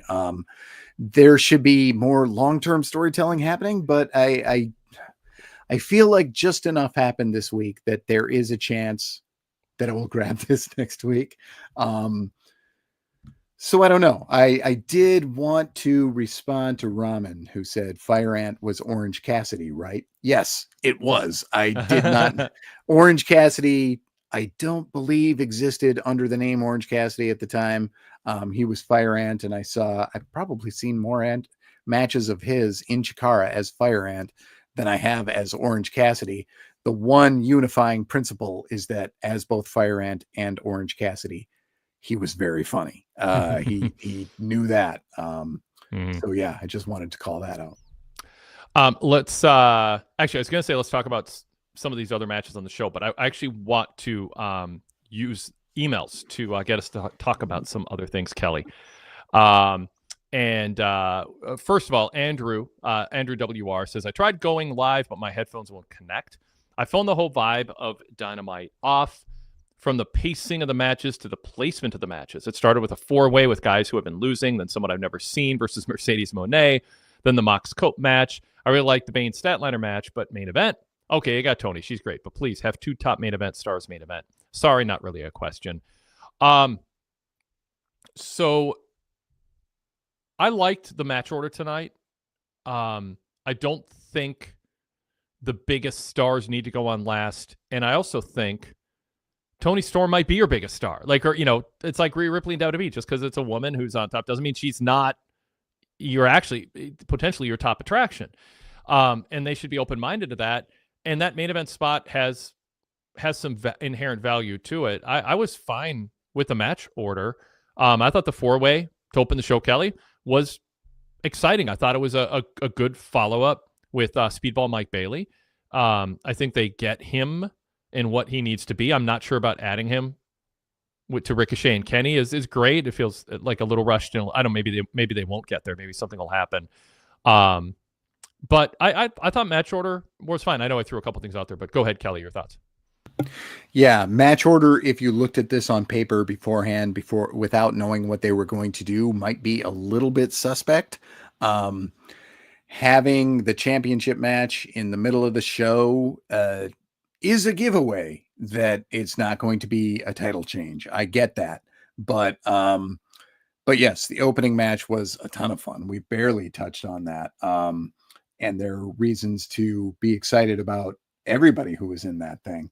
And the main event on paper would definitely not seem like the one that would be the main event. But as we've already talked about, this was about Tony Storm being in a main event segment, not about Megan Bayne versus Chris Statlander. So it's not as simple as saying this is how big of a star these people are, even though you would like for it to be.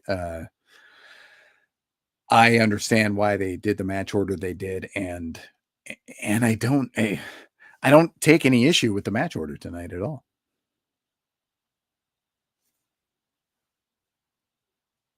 Tony Khan wants to end his pay-per-views with a men's world title match, and that's a rare exception rule. And there's been times when I thought tag match or a women's match could have and should have been last, and yet here's a world title match with Moxley, who arguably is your most recognizable star, against Copeland, who's a legacy star, and it's a blow-off match, and it's a street fight, and you don't headline with it. I mean, I get people being a little perplexed, by that. So yeah, but I'm okay with it. I don't mind shaking it up and having, two big matches as bookends and one big match in the middle. And the order of that isn't super important. I think they could have opened with Moxley and Copeland. They could have, any of those three could have lasted.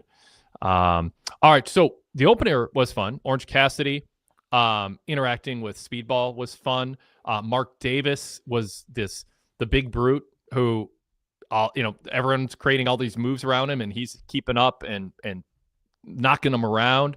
I thought he had, I don't have enough recall to say this with authority, but it might've been his best match in AEW, his best performance. And Ricochet being Ricochet, the cowardly heel, rolling out of the ring, taking cheap shots, not marketing himself based on dazzling moves, but on being a different kind of heel.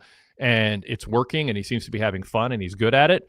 And this novelty Speedball Mike Bailey, I think that he is in a show where I'm fans of the body of work of Roderick Strong, Kyle O'Reilly, Mike Bennett. I mean, just like, I don't want to rip on them, but they're just so, they kind of goes back to Kevin Nash with the Vanilla Midgets line, which was lame and unfair in so many ways. But there is something sort of vanilla and interchangeable with a lot of these like really good indie workers who are being featured, and Adam Cole's sort of become one of them. And seeing somebody just fresh who's so distinct and not only personality, but also style. It's like when Machida showed up in UFC, and it's like, oh my God, Joe Rogan has a karate guy to get excited about. I had a karate guy to get excited about with my history in karate. It's fun. So I thought I assumed he was going to lose last week to Beast Mordos because they'd even out the heel face dynamic a little bit, and he was in this. So this was a fun match, a real mix of styles and personalities, Kelly. But I thought a really good use of the opening 20 minutes. How about you? Yeah. If I needed a reason to say, okay, I'm gonna give this a chance again, which I had not done in a while, probably since the last time I watched it and then talked to you afterward. This kind of was it. I like Orange's act in general. Speedball is somebody I've seen a lot of. He's done quite a few tours of New Japan, but he's done if you watch an indie show, like, it's even odds that he's on it. He takes a lot of dates. Like he works like totally 200 matches, yep. 300 matches a year. So he does a lot of stuff. And Mark Davis was an auspicious guy to be in this match, but I dare say this is the perfect use of him to have him be this big pest for all the guys to temporarily have to gang up on. And then Ricochet, it really is crazy how it's a slight reinvention, and it's not like he's a dynamo on the mic, but it turns out he's better at being bad than he is at being good. And that's something that the WWE just never allowed us to see. So, well, and Ricochet's key asset in WWE was a style that they didn't have a lot of. In AEW, he's just one of many of that style. So he gets to be something different, and it doesn't feel like you're not featuring the thing he's best at. In AEW, there's a lot of guys who can do dazzling moves, and Will Ospreay is better than him at that, for instance. Now Ricochet gets to not have that be the thing that is the only thing he's known for, and it's working, and he's having fun. And it was a little shaky, but at the beginning at times, but you could see there were aspects of this that could work, and it is. Yeah, Ricochet was given the match against Zack Sabre Jr. on the second night of the biggest show, the WrestleMania equivalent kind of weekend in New Japan, and I just thought, really? But they worked him heel, and they got such a good match out of it. So that was very cool. It was a fun match for reasons that people are mentioning in the chat. Kyle Fessel says, I must point out that Orange Cassidy argued with the ref about a 1 count actually being a 2 count. LOL, never saw that before. Like oh my gosh, he had the crowd with him right away. It was that's the crowd 2. chanted that was 2. Yeah. That was great. Yeah, Orange, who knows how many more years we're going to get him, because he's not a young dude, even though he kind of looks like one. But yes, that was a lot of fun. So Ian David Bryan says Speedball looks like a discarded Mortal Kombat character from the 1990s.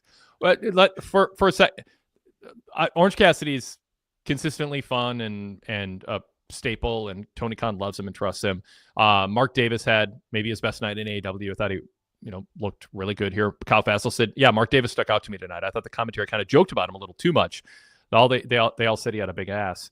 And Ricochet was good. Speedball, though, what do you think about how AEW should use him? If you assume a lot of AEW fans have seen him, but some people haven't. AEW is bigger than all the indie shows and TNA shows that and New Japan shows Bailey's been part of. Yeah, and I would have thought that everybody kind of had some.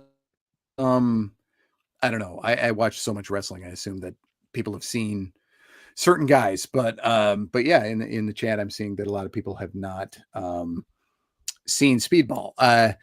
Speedball's probably going to be best utilized as a challenger more than a champion. Yeah, and you can enjoy Speedball without thinking he's going to be one of your top 7 acts.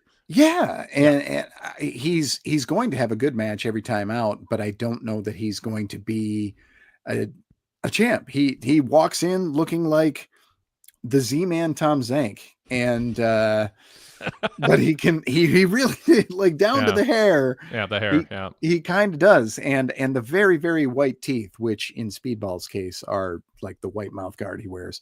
But yeah, Speedball is somebody that they used in New Japan in both the Best of the Super Juniors and the Super Junior Tag League, and they moved him forward, like not to the finals or anything, but yeah, he's very cool, but he's not going to be. You're not going to build around him, but you're going to get a good match from him every time out. I know they don't need more guys like that. No, but the thing is you keep saying he can get a good match out of him. I don't care if he has a good match. Like AEW has an abundance of that. That's just a given. I mean, that's just like 4 legs on a table at a restaurant. I don't want to talk about that. AEW has a bunch of tables with 4 legs. What stands out with Mike Bailey, you got a baseline quality that he obviously reaches. And style-wise, it's distinct. But what makes him stand out is that sort of just innocent, ebullient personality. He just seems like this optimistic, happy to be in the ring guy who's going to go and he's going to throw you off with his game. He's going to throw you off because he's not Roderick Strong. He's not Kyle Fletcher. He's Speedball Mike Bailey. And it's the type of thing where he's distinct and memorable, and he should be a second-tier guy, a gatekeeper. And don't lament that he's not more than that. He shouldn't be more than that. And it's good. You want a guy who can block shots and not just a guy who's going to shoot threes. Like you want some guy who can block for the quarterback and someone else who can catch a ball and someone else who can throw it. He can play a distinct role that doesn't feel as interchangeable as Undisputed Era does. So yeah, and the fact that he can have good matches is nice, and they're distinct and memorable, and his personality stands out. But he's not like you're right, Kelly. Let him be a challenger now and then. What do you think about him being in this match as a 3-way though? I want to see Ricochet Kenny. I don't want Speedball. Just feels like a third wheel on this date. I don't see how it serves Speedball specifically. He's a designated jobber, and don't do that yet. Don't do that yet. And if he's just going to be around, and Speedball is the kind of guy who I think plays ball. If you tell him that he's got to lose this, it's going to be him. And I think he'd be up for that. But if you think you can get anything out of him at all, then maybe just have Ricochet go over, do the match that you want to see. But I guess maybe they're trying to get to Ricochet and Omega later. That way they can just have this false finish with Speedball, which doesn't do him any favors. And if you don't think that he can be a star, then I guess no harm done. But you might as well find that out first. Speedball doesn't belong with these wrestlers in this context this soon and maybe ever. Derek Mitchell, I disagree with. He goes, Speedball Mike Bailey's Brad Armstrong, a great wrestler with zero personality. Brad Armstrong had a personality behind the scenes. He cracked people up all the time, and he couldn't convey that on TV. That was his rep. I don't see the comparison there, Derek. With all due respect to your historical knowledge, Speedball has a personality. It's not cool. It's not edgy, but it's distinct. I mean, you can have a personality in different ways, and I think people look for checking certain boxes with him that he clearly doesn't check. But there's something about last week and this week where you go, okay, I think some fans are going to be like, yay, a Mike Bailey match. Like, they'll literally think, yay. Like, that's not how you react to an Ospreay match or an MJF match, but it's like, cool, this is fun. This is like, it's like Sami Zayn's music. I think he's more Sami Zayn, just like a guy who you just brightens your mood. I was going to say, if you can get anything out of him on the mic, then you make him your Sami Zayn. Yep. Because you asked me how to use him, and I was working up, trying to figure out how to make him Sami Zayn. Yep. And Sami Zayn loses 70% of the time and is still near the top of the card because of his story. So you can do that with Speedball, I think. Though I don't know if they will. Yep. Okay, I'm going to wrap up in about 3 minutes here, but I'm going to zip through JB's email. JB from Detroit says, I really enjoyed MJF's backstage promo tonight. Slow, methodical, serious MJF, who's focused on winning his world title back, but in a vicious way. It's my favorite version of MJF. Quick, short answer, rapid fire from you, Kelly. I like that. I kept waiting for MJF to yell. He didn't. I was happy. He didn't do meta stuff. He seemed serious, and he, created a hook for next week. Yeah. Every time I've been on the post show for this, MJF has done a really good sit down backstage interview. It is a really weird running gag. But yes, I thought that that was one of the things that drove me forward to check out another week. Seeing Nana backstage making a call on a cell phone after the street fight gave me a funny feeling. For whatever reason, I'm more convinced now than I was pre-match that Nana is going to turn on Swerve and cost him the world title match with Mox at Dynasty. I get the feeling that Nana was on the phone with someone other than Swerve. I don't know who he meant. He's a Nana other than Nana, just the way he looked. I don't know what they're doing with that, Kelly, the Nana Swerve situation. I'd like Nana and Swerve together. I don't know that I'd mess with it, but how about you? I wouldn't mess with it either, and it's hard to take anything from Nana because he kind of overacts, and that's what I took from this when he was on the phone. But I don't know. On one hand, I think it's as simple as it being Swerve, and on the other, why make a point to show us the scene if it's that simple? Yeah. Tony Storm might actually be too funny on commentary. The guys can't keep their acts together with her deadpan deliveries. That sounds like a them problem. Because if she's going to come out there and kill it like that, then they've got to keep it together. And she is funny. She really is. And she knows what she's doing out there, but don't neuter that act just so the guys don't laugh. Well put. Yeah, it is a dumb problem. I wish the announce team had made a big deal out of this possibly being Copeland's last shot at the AEW title before the last few seconds of the post-match angle. It seemed like Copeland was hanging around trying to sell that, and the announcers weren't really picking up on the slow leaving of the ring.